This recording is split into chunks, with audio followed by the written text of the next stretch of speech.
Welcome to the Light Dance Soaring Free channel. And to start things off today, I just really want to ask you a question. Oh, putting them on the spot right away. I am, because it's an important one. Think about it. When was the last time you, just walked? Right. Not walking to, run an errand. Exactly. Not speed walking to hit some arbitrary 10,000-step goal on your smartwatch. Yeah. Not walking while you were simultaneously drafting a really passive-aggressive email in your head or mentally rehearsing a conflict for tomorrow. Oh, we've all been there. Right. I mean, walking where you are just feeling the wind, actually noticing the uneven ground under your feet, and just simply existing in physical space. When was the last time you really allowed yourself to do that? For a large portion of our audience, the honest answer is probably that it has been years. I mean, we are a society in constant motion, yet we are rarely ever present in the spaces we're actually moving through. Yeah, we're just physically not there. Right. We occupy this strange liminal space where our physical bodies are basically just vehicles, Yeah. just transporting our overactive brains from one digital screen to another. That is the absolute perfect setup for what we are exploring today. Our source material for this deep dive is a profoundly moving first-person essay by counseling psychologist Ding-Shu Qing. It's a fantastic piece. It really is. And our mission today is to explore a phenomenon that sounds, frankly, entirely counterintuitive at first glance. We are looking how a seemingly simple, slow-paced smartphone walking game called Pikmin Bloom is quietly treating the collective anxiety and, deep isolation of modern life. Yeah, on the surface, the premise feels almost contradictory. I mean, using a digital screen to cure the ailments caused by a lifetime of staring at digital screens. Sounds like a joke. It does. But the psychological mechanics functioning beneath the surface of this experience are genuinely remarkable when you actually break them down. Yeah, I always try to visualize our modern mental state, and the best way I can describe it isn't just, being tired. It's like a clutch slipping in a manual car. That's a good way to put it. Right, like the engine is roaring, the RPMs are redlining. Right. You are burning incredible amounts of fuel, but the car itself just isn't moving forward. You're functioning in your daily life. You're smiling in Zoom meetings. You're replying, sure, no problem, in the group chat. But the battery is rapidly draining. The actual you inside the machine has completely clocked out just to survive the friction. Exactly. That mechanical analogy really hits the nail on the head because it illustrates the physical exhaustion of mental overload.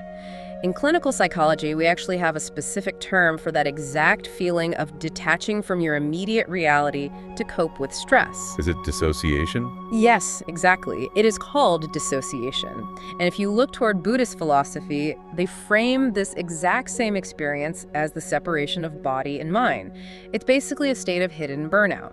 Wow, hidden burnout. Yeah, because you haven't physically collapsed, right? Your functional lights are still blinking to the outside world, but internally you're experiencing this profound, empty busyness. Just going through the motions. Precisely. And Ding-Shu Qing points out that this isn't some isolated individual failure. This dissociation is the collective psychological landscape we are all currently forced to navigate. Our bodies are marching forward to keep up with the calendar, but our souls are stuck at an intersection 2 weeks back. But wait, if we are in this state of total systems failure, how do we even begin to fix it? Because the standard wellness advice usually sounds like you need to hit the gym or take up a demanding new hobby. Which is the last thing you want to hear. Right. When you are in that level of hidden burnout, that advice just sounds like another grueling task being added to your plate. It's completely overwhelming. It absolutely is overwhelming, and honestly, it often backfires. Telling a burned out person to optimize their health creates what we call an avoidance loop. An avoidance. Yeah, so when someone is dealing with severe anxiety or depression, their brain's executive function, which is the part responsible for planning and initiating complex tasks, is severely depleted. So the tank is just empty. Exactly. So handing them a complex gym schedule triggers the amygdala's threat response. The brain literally says, I don't have the energy for this, and it shuts down even further. Oh, wow. This is where we see the psychological concept of behavioral activation elegantly applied in this game's design. Instead of demanding a massive lifestyle overhaul, the game just bypasses that pressure entirely. It simply whispers to the player, just walk 500 steps, and you might see a new little seedling in the dirt. 500 steps. I mean, that is incredibly low stakes. That is literally just a walk to the end of your street and back. Right. It is a deliberate microaction. Behavioral activation works by re-engaging the individual with their environment through tasks so small that the depressed brain just doesn't register them as a threat. That's brilliant. It is, and that single micro-action is enough to interrupt the rumination cycle. When your brain shifts its focus from, I am fundamentally broken and exhausted, to the gentle curiosity of, I wonder if my virtual seed has sprouted, the cognitive loop breaks. And what happens when that loop breaks? Well, your nervous system registers safety, and your levels of cortisol, the primary stress hormone, they begin to naturally lower. You step outside, daylight hits your retina, and your circadian rhythms begin this subtle process of self-regulation. Okay, let's unpack this because I want to look at the massive irony here. When we think about walking in a major city today, it is usually a frantic, really hostile experience. Oh, absolutely. We are power walking from the subway station to a KPI meeting. We're dodging crowds, getting annoyed at slow tourists. We're totally stressed out. Are we really saying that a digital game developed by a massive tech company has somehow tricked millions of burned-out corporate workers into practicing ancient Zen meditation? It is a staggering pivot, I know, but yes. What the game mechanics do is remarkably close to the Eastern Zen practice of mindful walking, or jinxing. Jinxing, I've heard of that. Yeah, the Vietnamese Zen master Thich Nhat Hanh really popularized this concept globally. The core philosophy of jinxing is a complete rejection of our modern obsession with destinations. The teaching says that the goal of walking isn't to arrive somewhere. The path is the home. The path is the home. Wow. Yeah. You are meant to walk in such a way that every step feels like a kiss to the earth. The path is the home. That completely changes how I view my morning commute. Right now, the path is just the annoying, friction-filled space between my apartment door and my office desk. It's an obstacle course. Exactly. It's an obstacle course I just want to fast forward through. We all treat the entire physical world as an obstacle course to be conquered. But by gamifying the walk and doing so without timers, without punishing competitive leaderboards, but solely through gentle curiosity, the game forces you to fundamentally alter your relationship with physical space. It forces you to actually look around. Right. It brings your awareness back to the present moment. You start noticing the architecture, the specific trees on your block, the way your own body moves. Hold on, though. I get that slowing down sounds idyllic. But once we finally slow our pace, once the noise stops, and our minds actually quiet down for a second, that is when things get incredibly uncomfortable for a lot of people. Oh, certainly. The silence can be deafening. Right. Because when the distraction stops, we are forced to sit in the quiet with our inner selves. For someone who has been running away from their own thoughts for a decade, that silence isn't peaceful at all. It's terrifying. That is a very astute observation. When you strip away the layers of digital distraction, you suddenly feel the full weight of your unresolved anxieties. You might brush up against buried trauma or simply confront the sheer, crushing loneliness you've been aggressively ignoring through constant busyness. Which is why I need to push back on the game's premise just a bit. We are talking about serious, unresolved emotional weight here. Is plucking a cartoon plant from a digital map really equipped to safely help someone unpack years of mental burnout? It's a fair question. Because it feels dangerously reductive compared to, say, actual therapy. Well, it would be reductive if we viewed it as a replacement for clinical therapy. It is not that. However, it functions beautifully as a psychological stepping stone through a mechanism called psychological displacement. Okay, what is psychological displacement? Ding Xuqing makes this brilliant, evocative comparison in her essay. In Western mythology, there's the legend of the mandrake root. Are you familiar with it? Yeah, it's that terrifying humanoid plant growing in the dark earth, right? Like in those fantasy movies. Exactly. The myth warns that when you pull it from the ground, it lets out a scream so horrific it can literally kill the person who unearthed it. That is so dark. But I can totally see the connection. We view our own subconscious like that mandrake root. Precisely. In psychoanalysis, the mandrake symbolizes our primal terror of our own psychological depths. We are terrified of digging into the dark earth of our own minds because we just assume whatever we find down there is going to scream at us. We think we're just full of monsters. Exactly. We are convinced our inner depths only hold monsters and unmanageable pain. But the game flips that script entirely. When you pluck a seedling from the ground in the game, it doesn't scream. It makes this incredibly satisfying, cute little popping sound. And what comes out isn't a monster, it's a Pikmin. Right, a little friend. Yeah, this curious, slightly clumsy, deeply loyal little creature that just looks up at you and wants to follow you around. It provides a very gentle, safe reframing of the unknown. It subconsciously teaches your nervous system that exploring the hidden parts of yourself doesn't have to yield horror. By displacing that fear onto a harmless digital interaction, it shows us that digging into the dark ground can actually yield companions. It's reframing the darkness. Exactly. It suggests that maybe those hidden, fragile, or even broken parts of ourselves aren't monsters to be locked away, but rather small companions that just need to be acknowledged and brought into the light. Here's where it gets really interesting, because the game takes these little companions and permanently attaches them to your real-world memories through a feature called Decor Pikmin. Yes, the Decor Pikmin are fascinating. They really are. When you find a Pikmin in a specific real-world location, it forever wears a little item from that place. So imagine you spent a terrifying Tuesday sitting in a hospital waiting room while a parent was in surgery. A very heavy real-world experience. Right. You were pacing the halls, totally alone, drinking terrible coffee, terrified of what the doctor might say. In the game, you might pluck a Pikmin from that exact GPS location, and it will forever wear a little pharmacy badge. What's fascinating here is how that digital object functions as a tangible, emotional time capsule.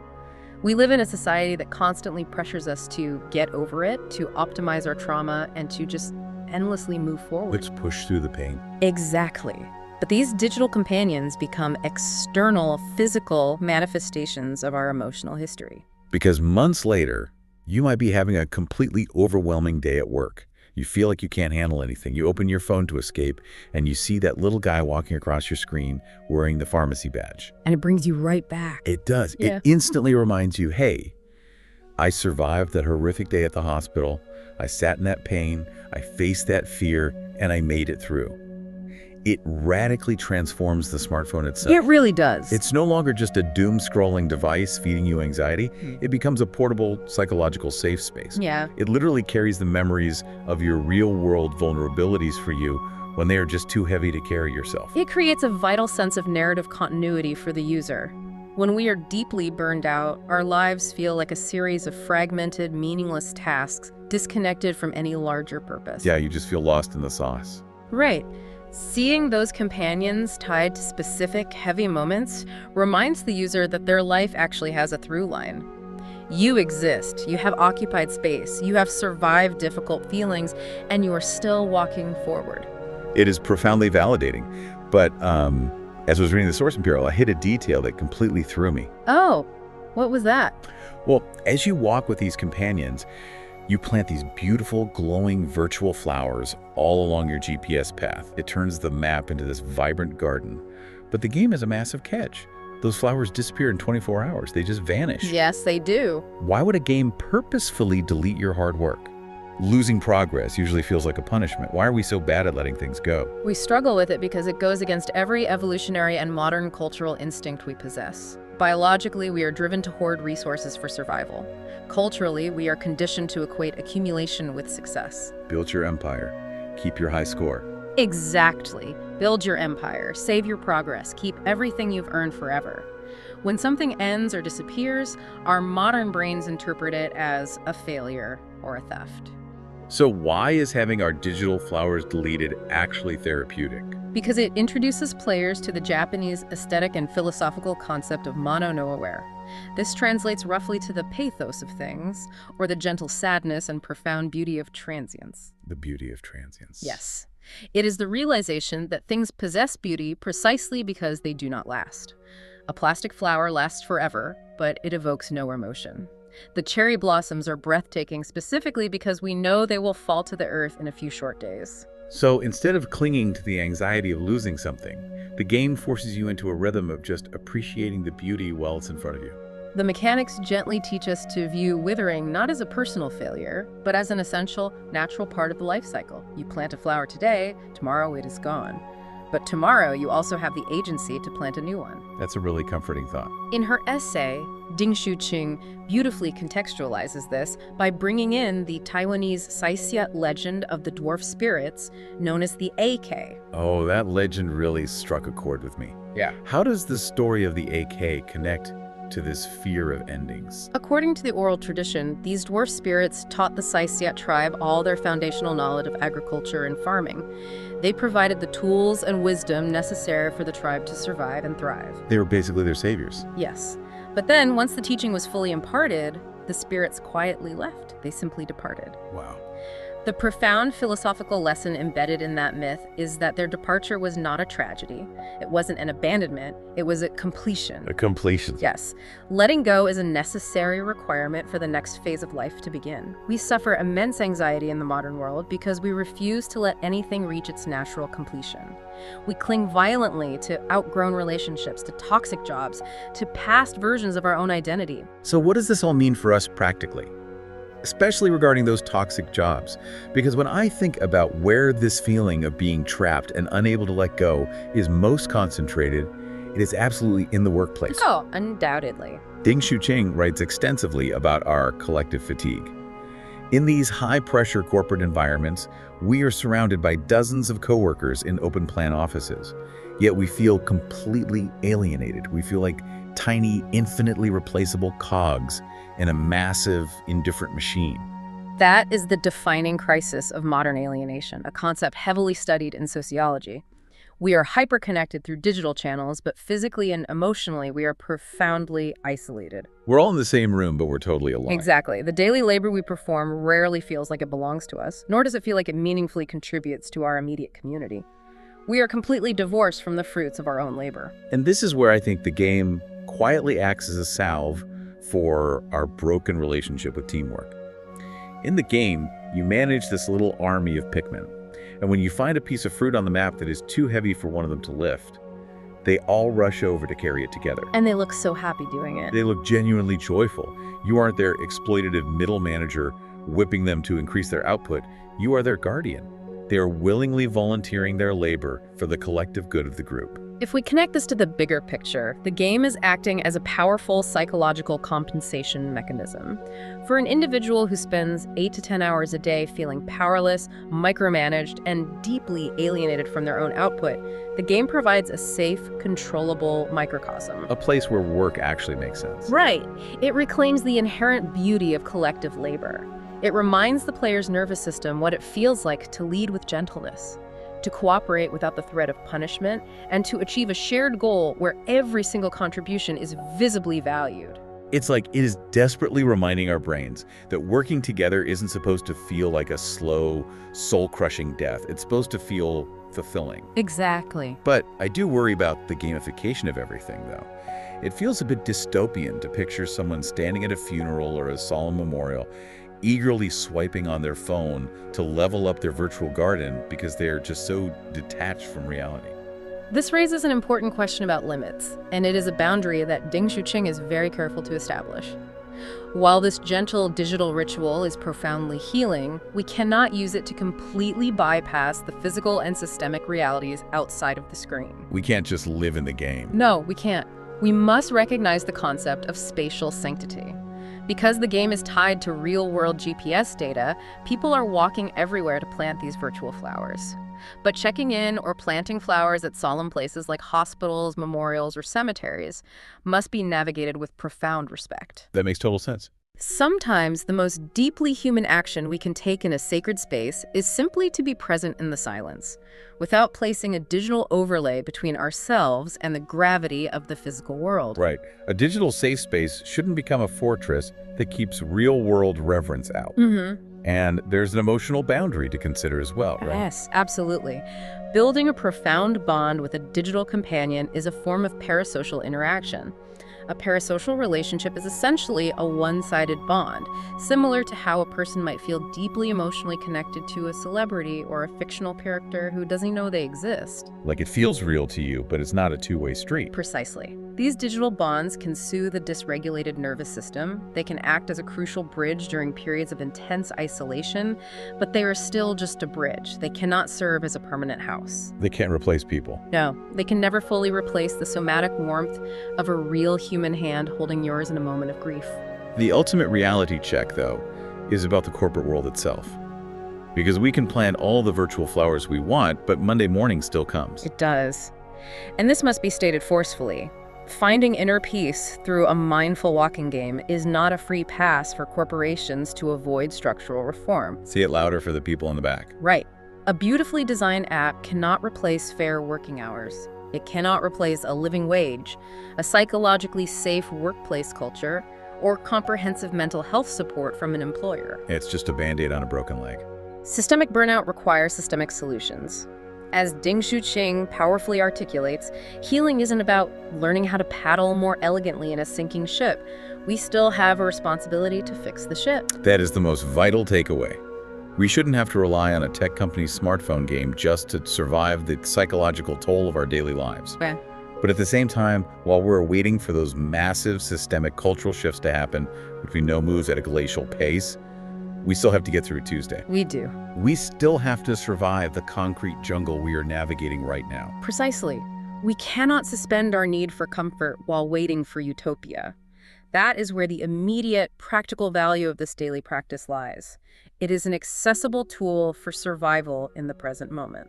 And that brings us right back to the warm, emotional core of Ding-Shu Ching's perspective. She writes this as a letter of support to everyone listening who feels utterly disconnected from themselves. It's a very compassionate message. It really is. Even if the broader world is completely chaotic, even if your specific workplace is toxic and the daily news cycle is terrifying, choosing to take those extra 500 steps is a radical act of self-companionship. It's choosing yourself. Exactly. It is you firmly saying to yourself, I am worth this time. My mind is worth protecting. It proves that even on the barren, unforgiving concrete of a busy city intersection, you still possess the agency to plant a flower. You still have dominion over your own soul. It is a profound reclamation of the self.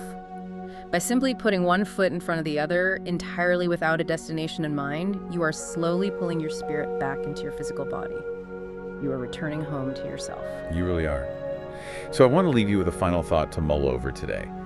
The next time you feel completely crushed by the weight of your responsibilities, when the emails are piling up, the Slack notifications won't stop, and the burnout is creeping up your spine. Right. What if you didn't look for a grand, impossible escape? What if you just started small? Right. What if you didn't waste energy fantasizing about dramatically quitting your job and moving to an off-grid cabin in the woods, or booking a wildly expensive vacation you can't even afford? What if instead you simply looked for an excuse to walk just to the end of the block, entirely without a purpose? Just to exist. Just to feel the uneven ground. Just to see if you could be truly present in your own body for exactly 500 steps. It is a remarkably small experiment, but as we've unpacked today, the ripples of those small steps can completely rewrite the landscape of your mind. Welcome to Follow the Light Dance Soaring Free channel. Share, subscribe, and turn on the little bell. See you next time.